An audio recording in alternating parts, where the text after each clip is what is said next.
ഇത്രയും നാളായിട്ട് 1.5 മാസമായിട്ട് ഇതിന് പുറകെ നടന്നിട്ട് ഉന്നത വിദ്യാഭ്യാസ മന്ത്രി അടക്കം ഇതിനെ ചോദിച്ചിട്ടും ഇതിനെന്താ ഇവർ പറഞ്ഞത്? ഇവർ പറഞ്ഞത് എന്താ? 150 ആൾക്കാരെ ഇപ്പൊ ഈ സമരം അവസാനിപ്പിക്കണമെങ്കിൽ എന്താണ് നിങ്ങളുടെ ഡിമാൻഡ്? എന്താണ്? ഒരു പെറ്റീഷൻ നമ്മൾ പറഞ്ഞിട്ടുണ്ട്, അതിൽ അക്കൗണ്ടബിലിറ്റി ഏറ്റെടുക്കുക, അതിനുള്ള ആൾക്കാർ എന്താ പറയുക, കേസിനേഷണം വേണം, കുട്ടികൾക്ക് പാരന്റ്സിന് കോമ്പൻസേഷൻ കൊടുക്കണം. കാര്യങ്ങൾ ചർച്ച ചെയ്യാനാണല്ലോ നിങ്ങളുടെ പ്രതിനിധിയെ മാനേജ്മെന്റ് വിളിക്കുന്നത്. അപ്പൊ നിങ്ങൾ കാര്യങ്ങൾ ചർച്ച ചെയ്യാനാണല്ലോ മാനേജ്മെന്റ് പ്രതിനിധികളെ വിളിക്കുന്നത്. ഞങ്ങളൊരു പെറ്റീഷൻ എഴുതിയിട്ടുണ്ട്. ആ പെറ്റീഷനിൽ ഉള്ള കാര്യങ്ങൾ മാനേജ്മെന്റ് ഭാഗത്ത് നിന്ന് അത് സൈൻ ചെയ്ത് സീൽ ചെയ്ത് വരണം. അതിന് പുറമെ മീഡിയനെ അഡ്രസ് ചെയ്ത് ഇവര് അപ്പോളജി പറഞ്ഞ് ഇവരുടെ ഭാഗത്ത് തെറ്റ് ക്ലിയർ ചെയ്യണം. അതായത് നിങ്ങളുടെ പ്രതിനിധികൾ ആരും ചർച്ചയ്ക്ക് പോകാൻ തയ്യാറല്ല. എല്ലാവരും എല്ലാവരും ഒറ്റ പ്രതിനിധിയായിട്ട് നമ്മൾ നിൽക്കുന്നത്. അതുവരെ നടപടി സ്വീകരിക്കുന്നവരെ, പോലീസിന്റെ ഭാഗത്തുനിന്ന് അന്വേഷണം ഉണ്ടായി നടപടി സ്വീകരിക്കുന്നത് വരെ മാനേജ്മെന്റിന്റെ ഭാഗത്ത് ആരൊക്കെയാണ് ഇത് തെറ്റ് പറ്റിയത് അവരൊക്കെ മാറി നിൽക്കണം, പൊസിഷനിൽ നിന്ന് മാറി നിൽക്കണം. അത് കഴിഞ്ഞ് അന്വേഷണം മതി. ഈ അന്വേഷണം ഇതിന് എത്ര ലാഗാവും ഞങ്ങൾക്ക് അറിയാം. അതുവരെ ഇവിടെ ക്ലാസ് എടുത്ത് പഠിപ്പിക്കുന്നതിന് നിൽക്കാൻ ഞങ്ങൾക്ക് വയ്യ. ഇവർ ഈ പറയാൻ തോന്നുന്ന ഇത്തരം കാലം നിന്നതിന്റെ ഇവർക്ക് മിണ്ടുന്ന് പറഞ്ഞതിന്റെ പേടിയാണ് ഇവർ ഇത്തരം ഞങ്ങളെ പുറത്തിട്ട് പൂട്ടിയേക്കുന്നത്. ഞങ്ങളുടെ കോളേജിൽ ഞങ്ങൾ പഠിക്കുന്ന കോളേജിൽ ഞങ്ങളെ പുറത്തിട്ട് പൂട്ടി എന്തിനാ? പ്രതിഷേധിക്കുന്നതിനോ? ഞങ്ങൾക്ക് എന്താ അവകാശമില്ലേ? ഞങ്ങൾ ഇത്രയും കാലം മിണ്ടാതിരുന്നപ്പോൾ ഇവർ വിചാരിച്ച് ഇവർക്ക് നമ്മുടെ അടുത്ത് നമ്മളൊന്നും പറയൂല എന്ന് വിചാരിച്ചാണ് ഇരുന്നത്. ഒന്ന് പറയാൻ തുടങ്ങിയപ്പോൾ എന്താ ഇവർ ഞങ്ങളെ പുറത്തിട്ട് പൂട്ടുന്നത്? ഇത്രയും പേടിക്കേണ്ട ആവശ്യമുണ്ട്? നമ്മൾ കോളേജൊന്നും കത്തിക്കാനൊന്നും പോകുന്നില്ല. ഞങ്ങളൊന്നും ചെയ്യാൻ പോകുന്നില്ല. ഞങ്ങൾ പറയുന്ന കാര്യം അവർ ചെയ്താൽ മതി. അതായത് മീഡിയനെ അഡ്രസ് ചെയ്ത് എന്താണ് ഇവർ പറയാൻ പോകുന്ന കാര്യങ്ങൾ അത് വൃത്തിക്ക് പറയാം. ഞങ്ങളുടെ പെറ്റീഷന് അവർ പെറ്റീഷൻ കണ്ട് അതിന് സീൽ ചെയ്യുക, മീഡിയനെ അഡ്രസ് ചെയ്ത് ഈ കാര്യങ്ങളൊക്കെ അവർ പബ്ലിക്കായിട്ട് പറയണം. പബ്ലിക്കായി അപ്പോളജി പറയണം. അതാണ് മിനിമം മര്യാദ. ഇത്രയും നാളായിട്ട് അതിനെപ്പറ്റി ഒരു വാക്കുപോലും പുറത്ത് സംസാരിക്കാത്ത ഇവര്, അത് സ്റ്റുഡന്റ് പോകുന്ന സമയത്ത് അല്ല, ഇവര് പ്രിൻസിപ്പൾ പോകുന്ന വഴിക്ക് ചോദിച്ചപ്പോ എന്തായിരുന്നു ബബ്ബ വെച്ചെന്നല്ലാണ്ട് ഒരു കാര്യം ക്ലിയർ ആയിട്ട് പറഞ്ഞിട്ടില്ല. എന്താണ് മരിച്ച സ്റ്റുഡന്റിന്റെ വീട്ടുകാര് 1.5 മാസമായിട്ട് ഈ വീട്ടുകാർ അറിഞ്ഞിട്ടില്ല ഇവൻ നിയർ ബാക്ക് ആയിട്ട് 1.5 മാസമായിട്ട് ഇവിടെ നിൽക്കുവാന്ന്. ആ വീട്ടുകാരോട് സംസാരിച്ചപ്പോൾ അവർ പറഞ്ഞു അവർ അറിഞ്ഞെങ്കിൽ അവർ വീട്ടിൽ നിന്ന് വിളിച്ചോണ്ട് പോയനെ എന്നാ പറഞ്ഞേക്കണേ. വേണമെന്നുള്ളതാണ് ഞങ്ങൾ ചോദിക്കുന്നത്. നമുക്ക് വേണ്ട. കാരണം ഒരാൾ മരണം കാരണം ചേഞ്ച് വരുന്ന സാധനം നമുക്ക് വേണ്ട. ഇതിപ്പോ നമ്മളെന്തെങ്കിലും ആവശ്യം ആളെ നടക്കണം എന്നുണ്ടെങ്കിൽ നമ്മളെ മരണം വേണം. അതാണ് കോളേജിന്റെ ഒരു രീതി വെച്ചിട്ട് ഇപ്പൊ ഇങ്ങനെയൊക്കെ ചെയ്ത് ഞങ്ങൾക്കെതിരെ ഈ ഭാവിയിൽ നടപടി എടുക്കും നമുക്ക് ഉറപ്പാണ്. ഇവർ എന്താണെങ്കിലും നമുക്കെതിരെ നടപടി എടുക്കും. ഇവരുടെ സ്വഭാവം വെച്ചിട്ട് അങ്ങനെയാണ്. സ്റ്റുഡൻസിന് ഇന്നലെ കോൾ ഭയമുണ്ടോ? ഈ സമരം ചെയ്യുന്ന വിദ്യാർത്ഥികൾക്ക് നടപടി ഉണ്ടാവുന്ന സ്റ്റുഡൻസിന് ഇന്നലെ കോള് വരെ പോയി. നിങ്ങൾ ഇങ്ങനെ ഇറങ്ങാൻ നിൽക്കരുത്, നിങ്ങൾ ഇറങ്ങുകയാണെങ്കിൽ നമ്മളെ ഭാഗത്തുനിന്നും ഞങ്ങൾ ഇറങ്ങുന്നുള്ള രീതിയിൽ ഒരു ഭീഷണി സ്വരത്തിലൊക്കെ ഇങ്ങനെയൊക്കെയാണ് പറയുന്നത്. ഫോൺ വിളിച്ചു കുറെ കുട്ടികളെ. സെക്കൻഡ് ഇയേഴ്സിലെ പിള്ളേരെ വിളിച്ചിട്ടുണ്ട്, ഫോർത്ത് ഇയേഴ്സിലെ പിള്ളേരെ വിളിച്ചിട്ടുണ്ട്.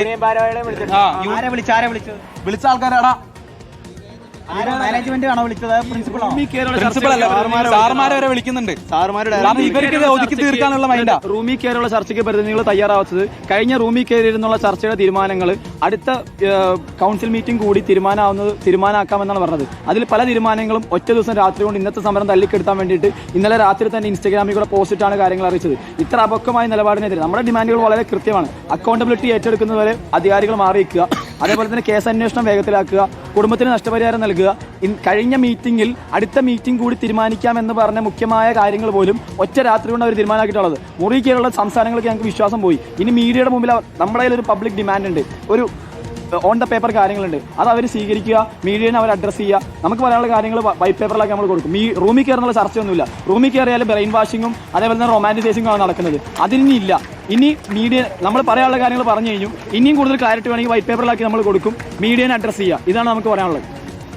ഡോക്ടർ അരുൺ, ഇവർ പറയുന്നത് ഇനി ഒരു മുറിയിൽ, അടച്ചിട്ട മുറിയിലുള്ള ഒരു ചർച്ചയ്ക്ക് താങ്കൾ തയ്യാറല്ല.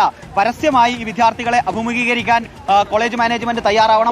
ഇപ്പോൾ സെക്രട്ടറി അറിയിച്ചിരിക്കുന്നത് വിദ്യാർത്ഥികളുമായി സംസാരിക്കാൻ സെക്രട്ടറി വരുന്നു എന്നാണ്. അതുകൂടി ഒന്ന് വിദ്യാർത്ഥികളെ അറിയിച്ചേക്കാമോ? ഇപ്പോൾ സെക്രട്ടറി വിനിയുമായി നമ്മൾ ഫോണിൽ സംസാരിച്ചു. സെക്രട്ടറി വിദ്യാർത്ഥികളുമായി സംസാരിക്കാൻ തയ്യാറാണെന്ന് അറിയിച്ചിട്ടുണ്ടെന്ന് പറയൂ.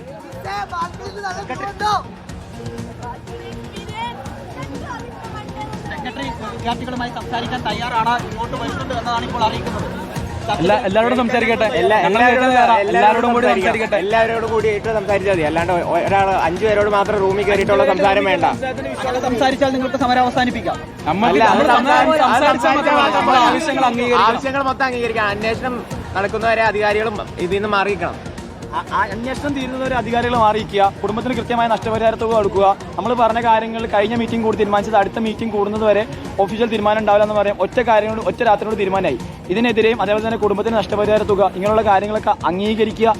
അത് ഡിമാൻഡ് ഡ്രാഫ്റ്റ് ആയിട്ട് ലെറ്റർ നമുക്ക് കൈപ്പറ്റിയാൽ നമ്മൾ സമരം അവസാനിക്കും. സെക്രട്ടറി ചർച്ചയ്ക്ക് തയ്യാറാണെന്നാണ് പറയുന്നത്.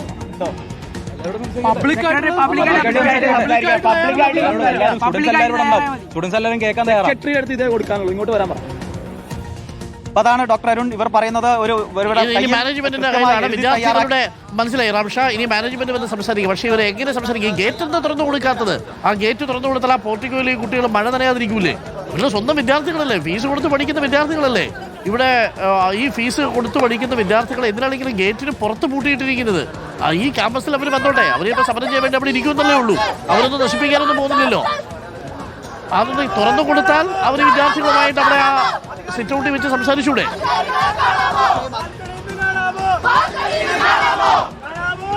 റാംഷ, അവിടെ പാർലമെന്റിന്റെ പ്രതിനിധികളെ ആരെങ്കിലും കാണാനുണ്ടോ?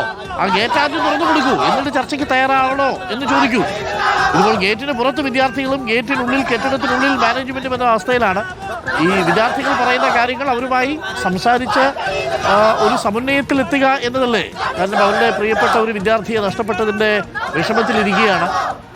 അവരാവശ്യപ്പെടുന്ന കാര്യങ്ങൾ ഒന്ന് കോമ്പൻസേഷനാണ്, രണ്ടാമത് ഇതിന് കാരണക്കാരായിട്ടുള്ള അധ്യാപകരെ തൽക്കാലം ഡ്യൂട്ടിയിൽ നിന്ന് മാറ്റി നിർത്തുക, അന്വേഷണം പൂർത്തിയാകുന്നത് വരെ എന്നതാണ്. ഈ കാര്യങ്ങൾ കൂടി ഉണ്ടെങ്കിൽ അവർ ആ സമരത്തിൽ നിന്ന് പിന്മാറും എന്നുള്ളതാണ്. എന്തായാലും മാനേജ്മെന്റ് അതിന് വഴങ്ങുമോ എന്നുള്ളതാണ് നമുക്ക് കാത്തിരുന്ന് കാണാം. പ്രിയപ്പെട്ട പ്രേക്ഷകരെ, സമയം 9 മണി കഴിഞ്ഞ് 57 മിനിറ്റ്. കോതമംഗലത്ത് MA കോളേജിൽ സ്ഥിതി അല്പം സങ്കീർണവും സംഘർഷഭരിതവുമാണ്.